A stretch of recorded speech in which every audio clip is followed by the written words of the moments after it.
ورحمۃ اللہ وبرکاتہ۔ الحمد للہ رب العالمین والعاقبۃ للمتقین والصلاة والسلام علی سید الاشرف الانبیاء والمرسلین وعلی آلہ واصحابہ اجمعین، اما بعد فاعوذ باللہ من الشیطان الرجیم، بسم اللہ الرحمن الرحیم۔ ولما فصلت العیر قال ابوهم انی لاجد ریح یوسف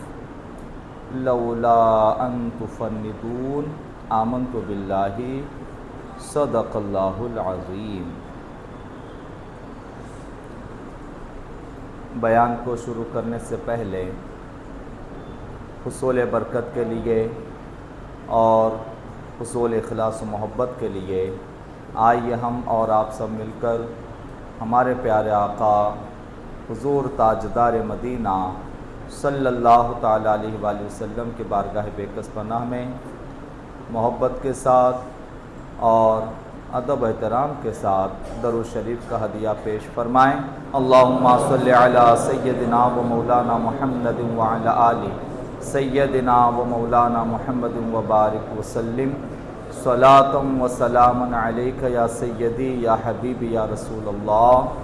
صلی اللہ تعالی علیہ وسلم۔ حضرت یوسف علی نبینا علیہ الصلاۃ والسلام کے پاس جب بھائیوں کا تعارف ہو گیا اور ایک دوسرے کی پہچان ہو گئی تو اب اپنے والد کو لانے کے لیے، خوشخبری سنانے کے لیے، بشارت دینے کے لیے حضرت یوسف علیہ السلام نے بھائیوں کو بھیجنے کا حکم دیا کہ جائیے اور ابا کو، امی کو اور اہل خانہ کو سب کو میرے پاس لے آئیے۔ ساتھ ہی ساتھ یہ بھی حکم دیا کہ اذهبوا بقمیصی ھذا فالقوہ علی وجہ ابیۃ بصیرا، یعنی میرا کرتا لے جانا، میرا قمیص لے جانا اور میرے پیارے ابا جان کے چہرے پر وہ رکھ دینا، میرے پیارے ابا جان کے چہرے سے وہ کرتا لگا دینا تو میرے ابا کی آنکھیں روشن ہو جائے گی۔ گزشتہ جمعہ جیسا کہ ہم نے عرض کیا تھا کہ یہ 10 بھائی تھے، مگر 10 کے 10 اب واپس نہیں لوٹے۔ ابا جان کو اور امی جان کو اور تمام اہل خانہ کو، تمام آل اولاد کو یہاں لانے کے لیے یہ 10 کے 10 نہیں گئے یا 10 کے 10 کو بھیجا نہیں گیا۔ آپ کو معلوم اس میں بھی ایک چیز ہے، یہ 10 جو نہیں گئے یا 10 نے جانا منع کیا یا 10 نہ جا سکے، صرف ایک گیا یا ایک کو بھیجا گیا، صرف ایک کو جانا پڑا، اور وہ ان میں سے ایک کون سا چنا گیا یہ گزشتہ جمعہ اس کا اشارہ ہم نے آپ کے سامنے کر دیا تھا۔ مگر یہ 10 کے 10 بھی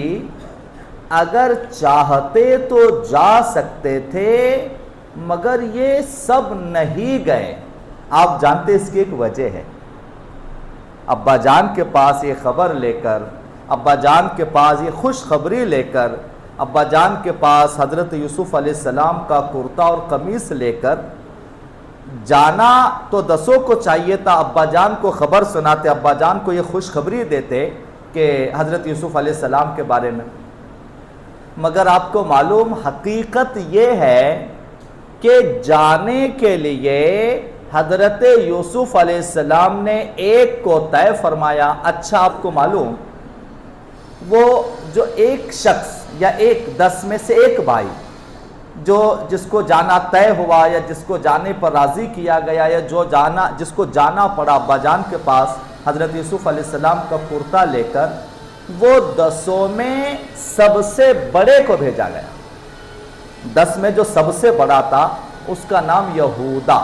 10 میں جو سب سے بڑا تھا اس کو بھیجا گیا، مگر آپ کو معلوم یہ 10 جانے سے کترا رہے تھے اور 10 کے 10 جو ہے نہیں جانا چاہ رہے تھے۔ آپ کو معلوم اس کی وجہ کیا؟ جبکہ خوشی کی خبر دینی تھی، ابا جان کو جا کے بتانا تھا کہ یوسف علیہ السلام کے بارے میں،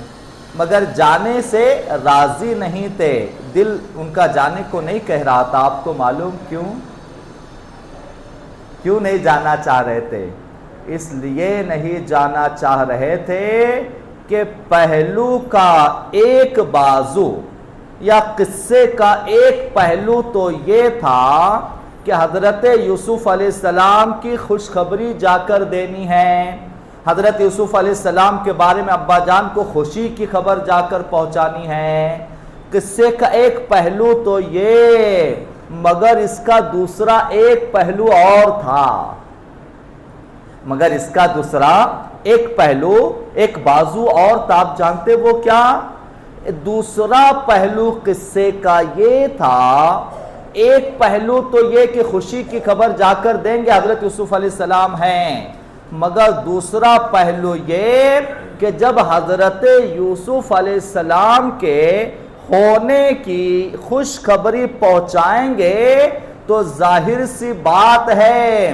ابا جان کے سامنے 40 سال بعد یہ راز بھی تو کھل جائے گا کہ ان 10 نے جھوٹ بولا تھا۔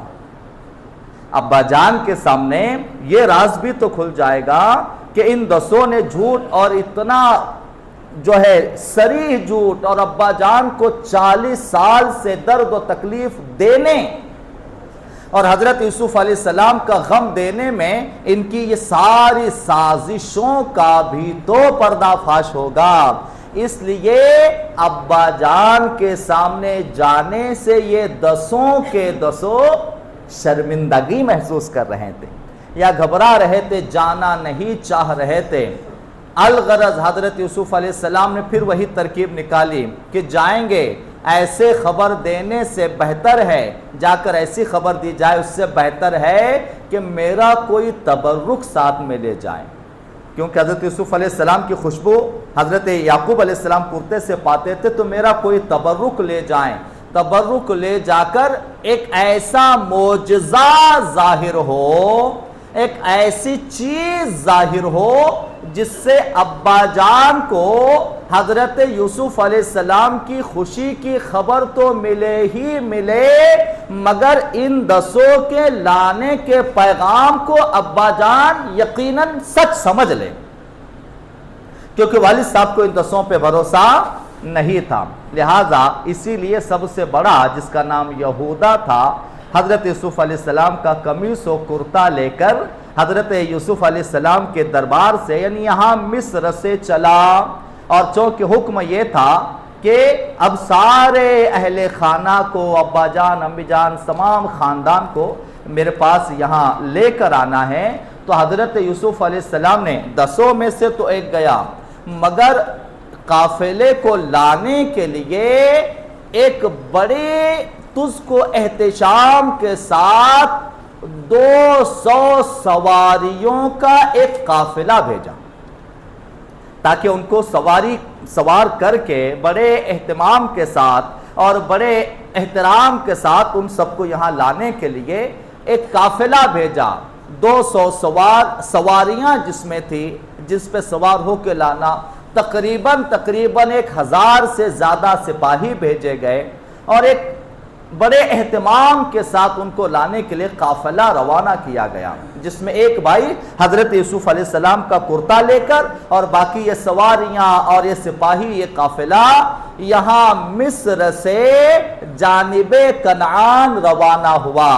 اب آئیے قرآن کی آیت کریمہ سن کر ہمارا آپ کا دل و جان اور روح جھوم اٹھے گی۔ بات آگے بڑھے اس سے پہلے اللہ کی رحمتوں کا نزول ہو اور ہم گناہ گاروں کی بخشش کا سامان ہو، اس لیے ذرا جھوم کر درود پاک تو پڑھیے نا، اللہم صلی علی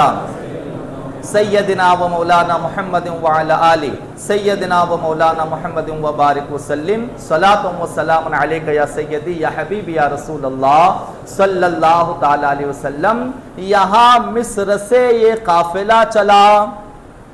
یہاں مصر سے یہ قافلہ چلا، اور یہاں جیسے ہی مصر سے حضرت یوسف علیہ السلام کا کرتا اور قمیص لے کر یہ قافلہ مصر سے روانہ ہوا،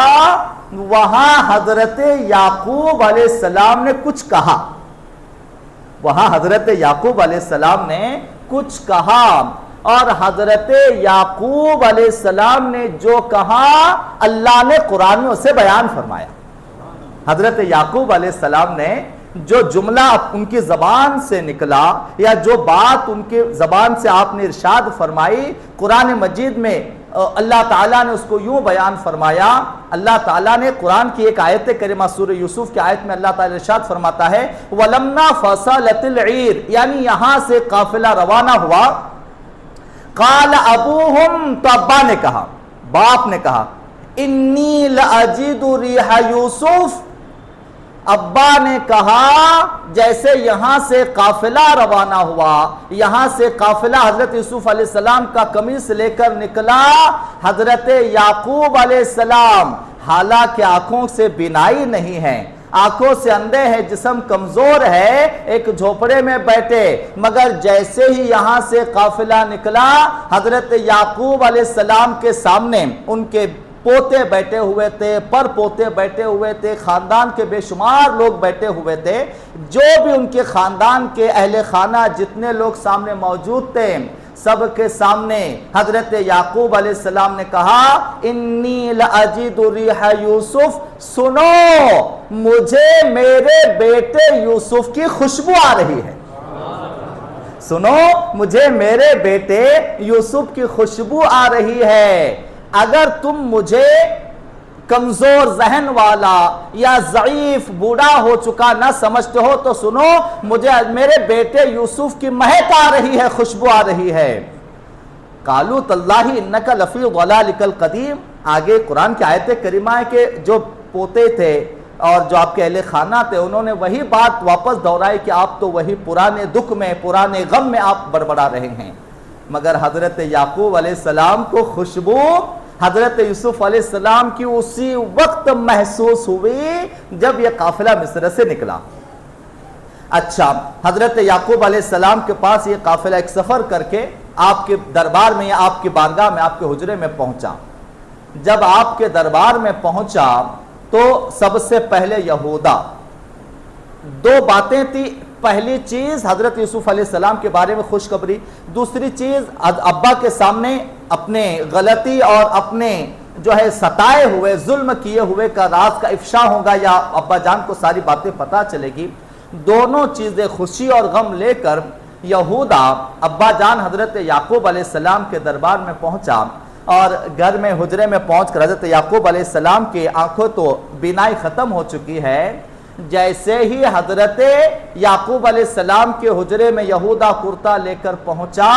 حضرت یوسف علیہ السلام کا چہرہ، حضرت یعقوب علیہ السلام کا چہرہ حضرت یوسف علیہ السلام کی کرتے کی مہک سے، خوشی سے جیسے روشن و منور، اور چہرے پر تازگی آ گئی۔ یہودا آگے بڑھا، اور یہودا نے آگے بڑھ کر ابا جان کو سلام کیا، اور سلام کرنے سے پہلے کوئی خبر نہیں دی، کوئی بات نہیں کی، سلام کر کے پہلے کرتا نکالا، قمیص نکالا، اور قمیص نکال کر حضرت یعقوب علیہ السلام کے چہرے سے اسے لگا دیا۔ حضرت یعقوب علیہ السلام کے چہرے سے وہ کرتا، وہ قمیص لگا دیا۔ جیسے ہی حضرت یعقوب علیہ السلام کے چہرے سے وہ قمیص لگا، پہلے تو آپ نے خوشبو محسوس کرتے ہوئے پکڑ لیا، چہرے پر اس کپڑے کو پکڑ لیا کیونکہ خوشبو محسوس ہوئی، بہت دیر تک خوشبو سونگھتے رہے، اور مسرت میں اندر ہی اندر خوشی سے جھومتے رہے، اور جیسے ہی کرتا اور قمیص حضرت یعقوب علیہ السلام نے اپنے چہرے سے ہٹایا، کیا دیکھتے ہیں کہ آنکھیں روشن ہو چکی ہیں۔ کیا دیکھتے ہیں کہ آنکھیں روشن ہو چکی ہے، اور اتنی روشن ہوئی، اتنا صاف نظر آنے لگا، سالوں سال کے بعد اتنا صاف نظر آنے لگا، اتنی روشنی تو آنکھوں میں پہلے بھی نہیں تھی، اس سے زیادہ آنکھیں زیادہ روشن ہوئی۔ حضرت یعقوب علیہ السلام خوشی اور مسرت میں جھوم اٹھے۔ یہودا نے سارا قصہ بیان کیا، یہودا نے سارا قصہ حضرت یوسف علیہ السلام کے بارے میں بیان کیا۔ ابا جان آپ کو مبارک ہو، ابا جان آپ کو خوشخبری ہو، اور آپ کو معلوم قرآن مجید میں بھی اس جو یہ وقت تھا، یہ جو مرحلہ تھا جس میں یہودا حضرت یعقوب علیہ السلام کا کرتا لے کر حضرت یوسف علیہ السلام کے پاس پہنچا تھا، اس کا ذکر قرآن میں بھی فلما ان جاء البشیر، یعنی حضرت یعقوب علیہ السلام کے پاس اس کے جانے کو بشیر کا لفظ استعمال کیا۔ بشیر کہتے ہیں بشارت دینے والے، یعنی خوشخبری دینے والے۔ تو یہ یعقوب علیہ السلام کے دربار میں کسی کا جانا اور جا کر حضرت یعقوب علیہ السلام کے بارگاہ میں یہ خبر سنانا، قرآن میں اسے کہا جب خوشخبری دینے والا آیا، فلما ان جاء البشیر، جب خوشخبری دینے والا آیا، ساری خوشخبری سنا دی، آنکھیں روشن ہو گئی، خوشی اور مسرت کا تو عالم نہ پوچھو حضرت یعقوب علیہ السلام کا۔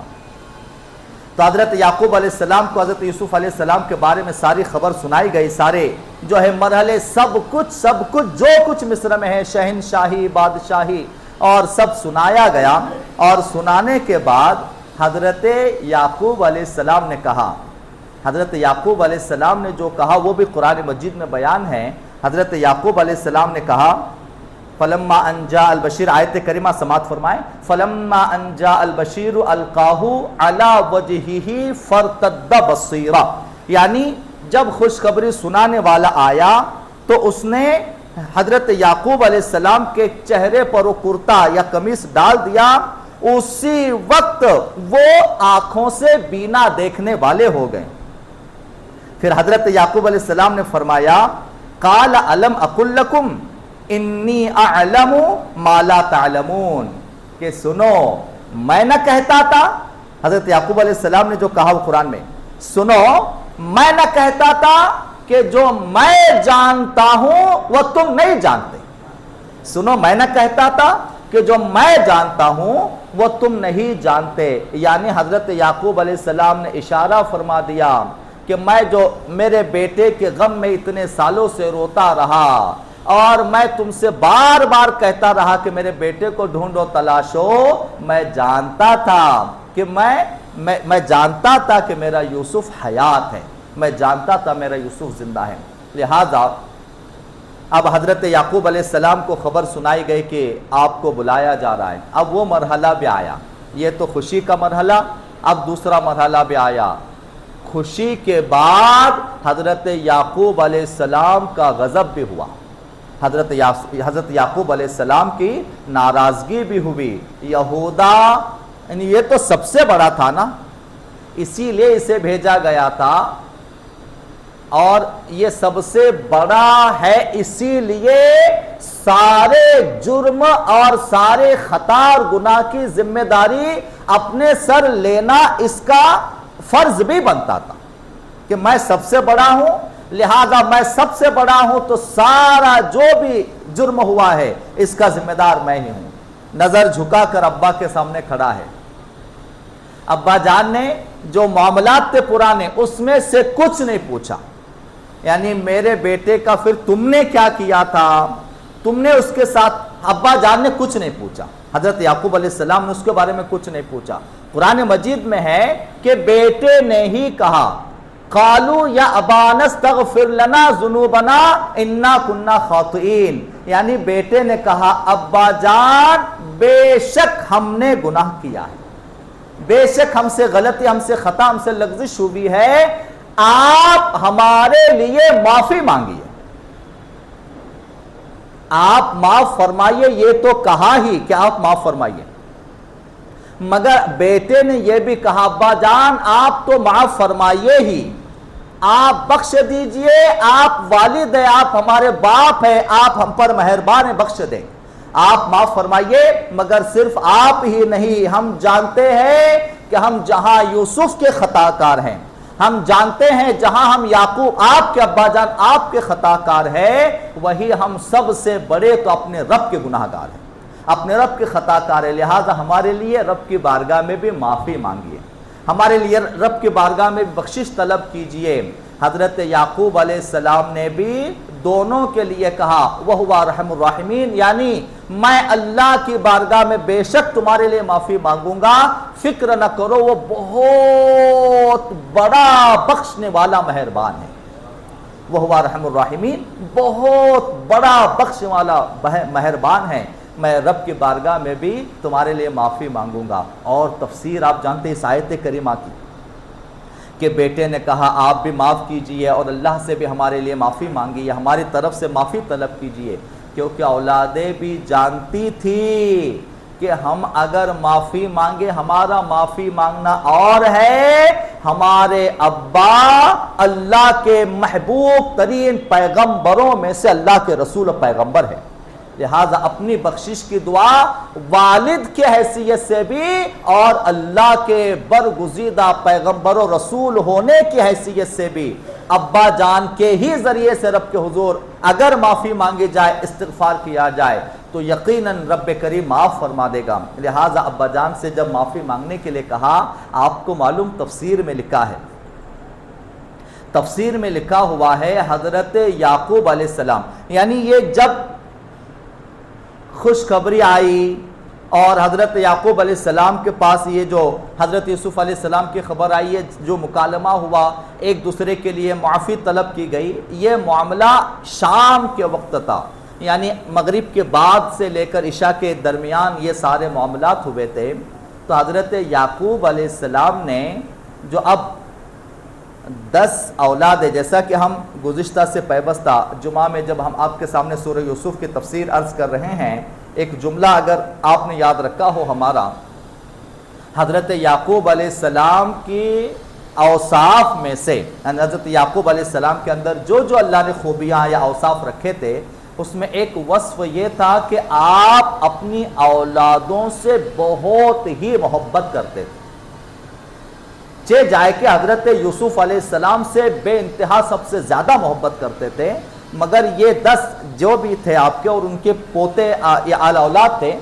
حضرت یعقوب علیہ السلام کے اندر ایک وصف تھا، ایک آپ اولادوں سے بہت محبت کرتے تھے، لہذا جب آپ اولادوں کے لیے معافی مانگنے کا وقت آیا اور رب کریم کی بارگاہ میں جب بخشش طلب کرنی ہوئی کہ اب ان کے لیے بخشش مانگنی ہے، تفسیر میں لکھا ہوا ہے کہ حضرت یعقوب علیہ السلام نے فوراً دعا کے لیے ہاتھ نہ اٹھائے۔ سنیں حضرت یعقوب علیہ السلام نے فوراً دعا کے لیے ہاتھ نہ اٹھائیں، بلکہ آپ کو معلوم حضرت یعقوب علیہ السلام نے اپنے دل میں اس وقت اگلے دن کا روزہ رکھنے کی نیت کی۔ حضرت یعقوب علیہ السلام نے اپنے دل میں اگلے دن کا روزہ کہ میں کل روزہ رکھوں گا، روزہ رکھنے کی نیت کی، اور روزہ رکھنے کی نیت کرنے کے بعد جب آپ روزہ رکھنے کے لیے سحری میں اٹھے، جو سحری کا وقت ہوتا ہے، سحری کے لیے اٹھے اور سحری کرنے سے پہلے رب کریم کی بارگاہ میں ہاتھ اٹھا کر سحری کے وقت میں اپنے اولادوں کے لیے معافی طلب کی، سحری کے وقت میں اپنے اولادوں کے لیے، اپنے بیٹوں کے لیے رب کریم کی بارگاہ میں بخشش طلب کی، سحری کے وقت ہاتھ اٹھا کر رب کریم کی بارگاہ میں اولادوں کے لیے معافی طلب کی کہ اے اللہ میرے اولادوں کو، میرے بیٹوں کو معاف فرما۔ حضرت جبریل کے ذریعے اللہ نے خوشخبری نازل فرمائی، اے اللہ کے نبی حضرت یعقوب علیہ السلام، اللہ تعالیٰ نے آپ کی دعا کو قبول فرما لیا ہے اور آپ کے 10 اولادوں کو اللہ تعالیٰ نے معاف فرما دیا ہے، بخش دیا ہے۔ لہٰذا آپ سمجھیں سحری کے وقت میں رب کریم کی بارگاہ میں دعا مانگنا یہ کوئی معمولی عمل نہیں ہے۔ کبھی رمضان کا موقع آئے، رمضان کی تو بات اللہ کا فضل ہے، کرم ہے، اس کی کوئی انتہا ہی نہیں، مگر جناب یہاں ایک چیز اور سمجھے سیکھیں کہ جب کوئی خاص دعا مانگنی ہو نا، کبھی آتا ہے زندگی میں ہمارے آپ کے سب کے موڑ آتا ہے، جب کوئی خاص چیز مانگنی ہو رب کے حضور، جب دعا کا وقت ایسا ہو یا دعا کی ضرورت ایسی ہو کہ رب کریم کی بارگاہ سے اس چیز کو پانے کے لیے دل بے چین و تڑپ رہا ہو کہ اے اللہ یہ مجھے عطا ہی فرما دے، میں بڑا تکلیف و پریشانی اور مصیبت میں ہو، یہ میری چیز پوری ہو جائے، تو دعا کے لیے سحری کا وقت طے کر لیں۔ تو دعا کے لیے سحری کا وقت طے کریں، رب کی بارگاہ میں تھوڑا صبح صادق سے پہلے اٹھ جائیں، اٹھ کر وضو کر کے رب کریم کی بارگاہ میں ہو سکے تو تہجد ادا کر کے سحری کے وقت ختم ہونے سے پہلے دعا مانگے۔ اس وقت جو دعا مانگی جاتی ہے اللہ اسے ضرور قبول فرماتا ہے انشاءاللہ۔ اس کے آگے گفتگو آئندہ جمعہ آگے بڑھائی جائے گی۔ اللہ تعالی ہمیں آپ کو حضرت یعقوب علیہ السلام و یوسف علیہ السلام اور تمام پیغمبروں سے محبت کرنے کی توفیق عطا فرمائیں۔ ہم گناہ گاروں کی خطاؤں کو اللہ تعالیٰ ان نیک پیغمبروں کے صدقے معاف فرمائیں، اور ان کی دعا سے اللہ تعالیٰ ہم گناہ گاروں کی بھی بخشش و مغفرت فرمائیں۔ وآخر دعوانا ان الحمدللہ رب العالمین۔ جلدی کھڑے ہو جائیں، صفوں کو درست کر لیں۔